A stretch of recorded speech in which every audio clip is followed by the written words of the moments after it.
sahi khara daki adum even Manipur Masai kogi Manipuri hai betare native people singche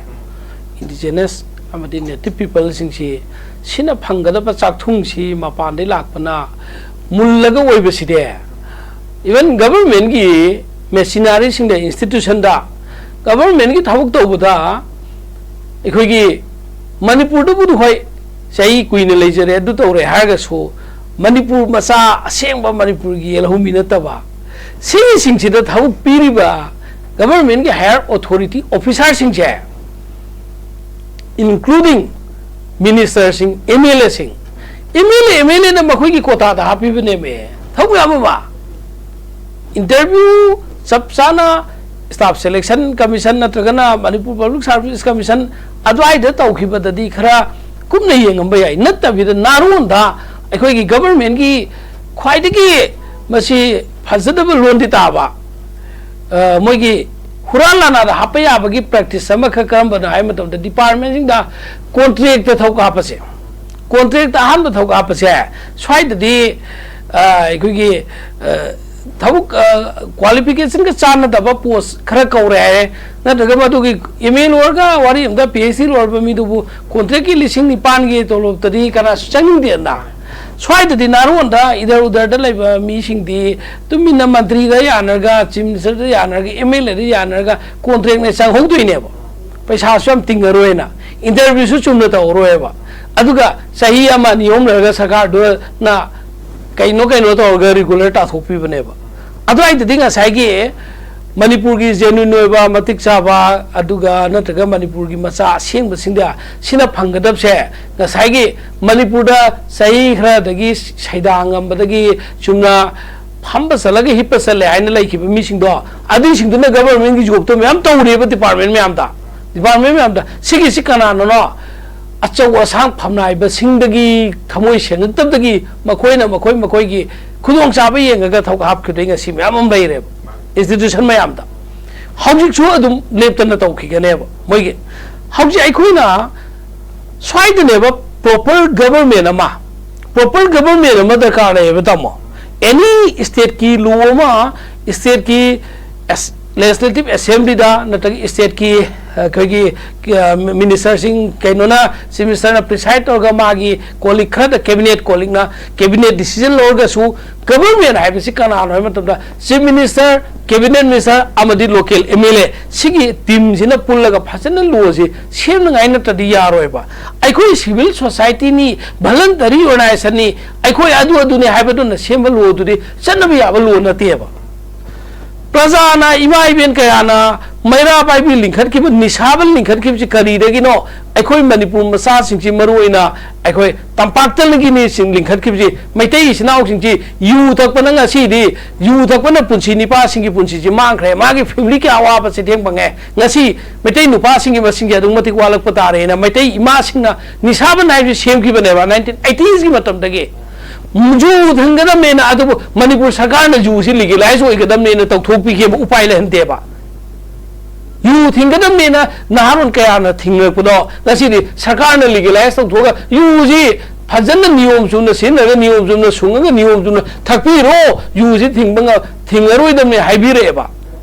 lu du kanan mapangan kale du de yu thingba gi ne na pharuba aikoi gi maming de palwe civil society organization ni saban gi anti drug committee anti alcohol committee mi kaya ma yu thingba gi mi pharui maru ko ina tagana mi gi yu bender thugai ro having do court moi charge dagalakten trial chathari mi tamo adu ai gi de na sai gi yu thingba gi anti drug committee gi association do tong na khreba maram de lu si government na sem gadam ni government si kana no elected members sing the form to government aduda makhoi de advice pirga bureaucracy ni advice pirga makhoi ga sem ga dong leba aikoi na individual capacity de mi manga pusal sem ulo si de saibum jar ga to kare tan si sala kanda mi wara ime aikoi na marale mi em ne na aikoi ge nisala lon bama na tra ga iran bama na tra na adu crime do me pha phu re khoi de aina power pd belo na isam jamba aikoi ra pha ga su police ta sinna wai bane ba lu na piri si criminal procedure court ki makhada any crime commit orgadi manak nak pan nearest police station da sinawai basi lo de ira bane ba ana aikoi je lo pai bana kanar we aikoi lo pai ba masing adu ki yame कोई मणिपुर ने कांगुप खुदिंगी सागई खुदिंगी मागी युमा खुदिंगी लेकाई खुदिंगी लो पाइबने मखुत लो पाइब ma'am लेबा ngasi di lo pai masen thengai nak pada pukai kai bi phim ne ba tau de ji lo pai ro se bai khoi praja na lo pai ro si ekoi praja lo pai de yam kai na ra keni ye nga ma sing ngani civil war thok kani government ekoi sin se ekoi punu mang hai ga dab se ekoi na sahi manga ki tam gi ne ekoi na khupi choi tor ga pi ba government ne ekoi punu mang hai min na se ba sugum ba gi lo ma se biu sugum ba gi lo du makha da makoi bu halan ko makoi bu protection biu na ta ga na makoi sanghal la kana se magi lo du na san na ga dam ne ba manipur da legislative assembly da lo ba lo do bill do adu pass tau gi ha ma dam de manipur gi governor de ge ya ba lo ga dam ne ba governor ge ya ba lo ba ya da ma tam da india president tharim ne bu governor da yam luri ba na ekoi na customary lo na wail ni adagi na ta na ekoi gi local gi ekoi gi sagai yam na jumla gam na tau hai ma tam da ekoi san na ba yaro makoi masen jeng thi na ba hen ra kane ba yeng thi na ba hen ra kane ba mamdi community amagi manung thok wa thok tu atop community yam gi civil society ai na hai na bichar thok pa matam da nang na ekoi community gi mi ro wa ra imne na khut thai ha kane ba nang na authority oi bra nang na community wa koi authority oi bra ba manam di authority ji kana na matam da luo si authority ne india gi luo si ana authority oi ba luo da mapu hen ga dam ne ba ekoi na luo si khut na pa ra sin na pa matam da masing asi ya me na nomai bai ba masing ya mak pa da gi ngasi crime ka na thogai si hen do re se ekoi luo khut na pai sin na em ne ba nomai bai da gi ana luo pa ga nomai pa ga administration tau ba se kana tau ga ni government gi policy luo ma khat nomai pai bo dia ba adu na ta bida aina ya da du nomai pai bana wayin bisar to pa matam da di praja ma sen da unkhat aba lai ba community amagi people da sok pa matam da community am waru ba hauji thoe ba paning da na hauji ai ba kamjong gi issue se kamjong da nga si thoe hayeng bi tenglopan gi more thok hangsina senapati da thok pa yai nat ga na ukhrun da thok pa yai nat ga na jiribam da thok pa yai masi aikoi na community am khakta di yeng ba yaroi ba influx illegal influx hai ba se sigis di any community da aikoi favor to roi dabne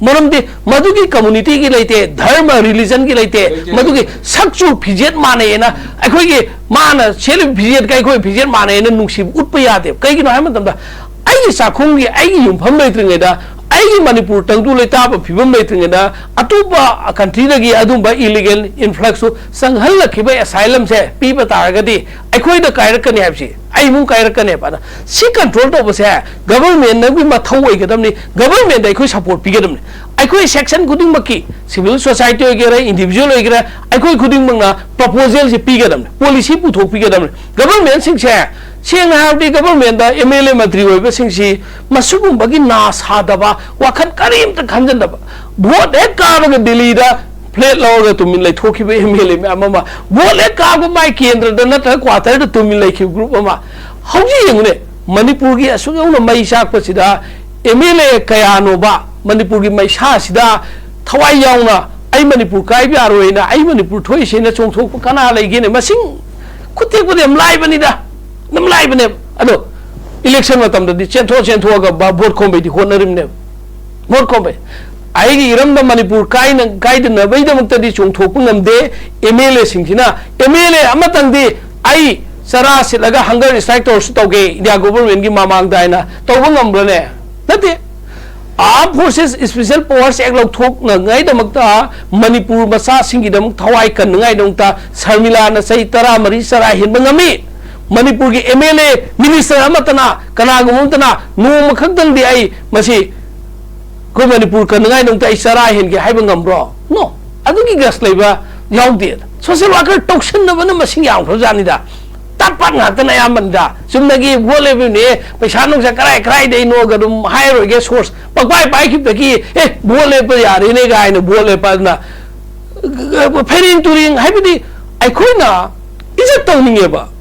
aikoi gi atop state ki UP gumda Maharashtra gumda achaubi state tadi habu simu gi paka ka khi bai ba aikoi Manipur de ki ka ba MLA sing sidi lawmaker oi ga da banina aikoi phajana khara gyan ta ba mai masing ga khara hai ba samaj wa khalon khan ba aikoi gi state chigi sanna kangon phajana geographical kaino si khang ba mi o henninge ba adu masing si wat wale ba अदुगा अखोई प्रजा सिंह दगिचो अखोई प्रजा सिंह की जो mentality से अखोई दे पैसा पाएगा दिए तम हाइबे दो अदवाई दे अखोई न मांग कारबार द संगे इलेक्शन की कारबार संगे अन हाउसिंग सी अखोई की दामो अखोई ना हाउसिंग सी लो सी कामजोंग डिस्ट्रिक्ट तंगा सी थोई बसी हायेंग जिरीबाम डिस्ट्रिक्ट थोगो हैंगे लेते उखरुंदा तमेंगलुंगा मोरेदा एनीवेयर द थोप याय इवन इम्फाल मनुंग सिदे येबियोबा इम्फाल मनुंग दा अखोई ना मफम खरदी particular section of the community ना नन इंडिजिनस ओइबा कामूना डोमिनेट तौरगा अखोई फ्रीली कईगुम तौब ngambro हिंगिबा संग पोते अदो एमएलए खरा के बोर्ड की बैंक ओइरम दोइने बदो मखोई खरा द बोर्ड तक पैसा थादर स्पॉन्सर तौम दोइने बा अदुना अखोई जे अखोई की इलेक्टेड मेंबर सिंह थमोय पुक्सेन सेंबा संबी अदुगा अखोई की स्टेट से की हेड ओइबा ऑनरेबल चीफ मिनिस्टर ना ए सिगी वाफम जे याम सीरियसली लोफम जोय याम सीरियसली लोवर गने एनी सेक्शन खुदिंग मकी एमएलए सिंह मिनिस्टर सिंह कम्युनिटी खुदिंग मकी लीडर सिंह कौरगने ngasi अखोई कय कमाय तौसिगे ngasi कामजोंग थ्वे कामजोंग की अखोई की फुंजार की एमएलए मसाम न हायरक पैसे वाल ओइरमने बो मम दिमा मसा द एप्रेंशन लेयर बने बा अदुदी अतै जो हाइबंगम दबा मैम अब सुलेम गने बा मम दि हाइबगी परसेंटेज मसिंग दु यौद्रिबा निगे खलगा 20% 30% खक लैबनि दा आइना खल लेम बसेबा अला खंगहौदना 50% ये लौ मिदे हिंदो खरगदि कंट्रोल तो बंगमोय अदुना अखो यम थुना मसिगी पोची सीरियस लेफम जोई अदुगा गवर्नमेंट सिना प्रॉपर गवर्नमेंट अमा लैरा मतमदा गवर्नमेंट दुगी पॉलिसी दु ज्ञान ताबा समिंग ताबा गवर्नमेंट नि हारगा खगी मोहम्मद बिन तुगलो की सासोन दो निखल निखल लकना वन मैन आर्मी दो पंतौ तो दी यारो गवर्नमेंट लैरि mi हारगने पंतौ तो बदा पंकाय काय रकनी थब खुदिंग वक्त समिंग ताना मेस्योरेना एडवाइस लोबते एडवाइस लो mi हारगा मेट्रिक फेल हो एमएलए मदगी सिमिस्टर की एडवाइजर ने ना एडवाइस लोबगी पोचिबु अखो इकाय दो करी एडवाइस लोबो दोइसे नते तौदी चोमिदा मंगोन येन लाइगे बाबोड मंगोन ताक्सल लकनी ना मदो हाप हम दगुसे नंसुका दनब मथंगी तमत आई एडवाइस बिगे ना अदु तारे अन खितंग अदु पिंग सिंगमिन सेना पिदंगा अन हौजिक सी लुमिन साबना आखि मणिपुर की फिल्म से याम लुरब जानी को अखोई नाकल लमदा अखोई मियोय खरना अखोई मणिपुर थौना ले कल्ली गायना नो फेसबुक तो सोशल मीडिया तो गुंडा साबन जाब जाना तेरा यार पुंतोय तोयखिनी नोमा नतग नोमा इंडिया गवर्नमेंट कक लो लाक्सलकेना प्रेसिडेंट थोंग थमजलागा किदि किदि तोक्सलकप मतबदा अखोई कैसु खुद थांग गने कोई चेन गनी अनने अखोई इंडिया गवर्नमेंट अदुगुंब स्टेप लौथंगिदा अखोई मणिपुरी अखोइना मणिपुर कनगाय से अखोई मुन्न खनोबजे अखोई मसेन मक्ता कॉन्फ्लिक्ट मिसअंडरस्टैंडिंग मसा मसा लेरसु मदु शॉर्ट आउट तोबा थादोक मिनबा मियमना तामोन एंगोंदा वाइ फजदम हाइबजे मदु लमन खुमनगाय होनबय मतम नति हौजिकसे मांगना हाइपदु याइफबना एंगोंदा हाइपदो आई वारुबा यादे नाइखो अखोई मसे लेमनसे कोनने अखोई मसेन की मिसअंडरस्टैंडिंग कोन तोगे हौजिक मणिपुर से आइजो मणिपुर द संक्षिन मिनासे नंग असोइबो मसा लेबा आइनी एक्सक्यूज तो बताय आई असोइबो मसा सुनांग नंगबिद आइखोई मसेन फेसबुक द नोमई पारगा नतगना आई द दुनि आई अदु लुमनि आई द दु योराइसनी हाइना अखोई मसेन थ्रेट तौनो बतारगदि यूनिटी लेरो वास यूनिटी इज कनो लेखिद्रबा ब्रोकन होइखिब तारगदि मणिपुर की आइडिया मणिपुर लेरोय न हौजिक से खुदोंग चाबा गाइबो फुरुक सोइद के लेमगने मणिपुर मचेत काइबदा नुगाइगदो मी कांबु खर लेमगने मणिपुर द मचेत काइबदा सुकाय काहनिंगदबा मरमदि आई इमा बाबानी मणिपुर से हाइन खनबा असेंबा मसा सिंदो मणिपुर लेमाइगी असेंब इन पोप मसादो अदु खक्तनदी मणिपुर काहनिंगोय अदुबो मणिपुरी मसा मैतै निंगोन की मसा मैतै पांगन की इमुंग मनु मैतै की मचिन मनाव थोइब नगासिंग इवन मैतै का नंगरिबा चनुतान सही कयादे लेमिनपा इवन कुकी दसो अरिबा कुकी सिंगो अदुदी मणिपुर ने हाइबा नुक्सिजबा पांगने खाली लम खांगदे लापा लमलतै मा लापा धर्म मानरसु अखोई लोन मानरगसो फिजेट मानरगसो चिंजांग मानरगसो कुचु सही मंगा तरा कुन कुथ्रा या खैदगी लापसे सिगी सिंगसिनदे मणिपुर काइखिबदा मखोइ ने हेन हराउगनी मरमदी मखोइ नेना ताना इंडिया सिटीजन ने हाइ नुंगाइ लै थोखरनी अखोइ नौजि कन साबदिदे इंडिया ना मनी मणिपुर ना मनी इंडिया सिटीजन ओइखिबदी यम लाइखिबा याय मणिपुर सिटीजन सिंगदे अखोय यम मुन्न खनजे मरमदे अखोय गे डेमोग्राफिक इम्बैलेंस अमा साउना लेरा ए आइ अखोय खंगबनिना मणिपुर की आइडेंटिटी दा मणिपुर की थमोय सेंगा मणिपुर बु चप चाना नुक्सिबा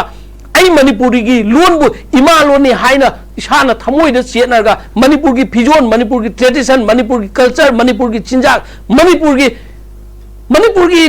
नुक्सिबा लैनम हाइबा तारेने नुक्सीबी इमा मणिपुर की लैनम से मसिबु नुक्सीना मनम नुक्सीना सेनजबा सिरोइलिलिबु नुक्सीना सेनजबा मणिपुर की संगाइबु नुक्सीना योक्सनिबा मणिपुर की लोकताकपु नुक्सीना आइगी इमा लोकताकनि को आइना खनबा मीसिंग अदो अदुना मणिपुर थुगाइबा पामोय अदु नतबा लबा खांगदे लाकपा मीसिंग अदि मणिपुर थुगाइबा पांगबनी मणिपुर थुगाइबा लाकपा पांबा मी मसिंग यामना लैरे हौजी मसे अखोय खंग सनमिनसी अखोय मसेन मरता मिसअंडरस्टैंडिंग मसा मसादा अखोय कंप्रोमाइज तौखिसी अखोय मिसअंडरस्टैंडिंग ना प्रॉब्लम क्रिएट तौदना होनसी कनागुम खरना सोशल मीडिया दा नत्रगा कनागुम खरना फेक अकाउंट फेक आईडी सानरगा कम्युनिटी ममिंग रिप्रेजेंट तौसलगा कम्युनिटी मसेन मिसअंडरस्टैंडिंग तौहननाय थोकनबा थौइना पॉलिसी सिनबसु यावरमो हांगाय लेतेबा अन अखोय कुदिंग मक्से अखोय मुन्ना मॉनिटर तौमिनसी अदुगा मणिपुर हाइबा फिरान से पायरगा युमथोंग गुनिंगा मणिपुर की फिरान से सुमांगदा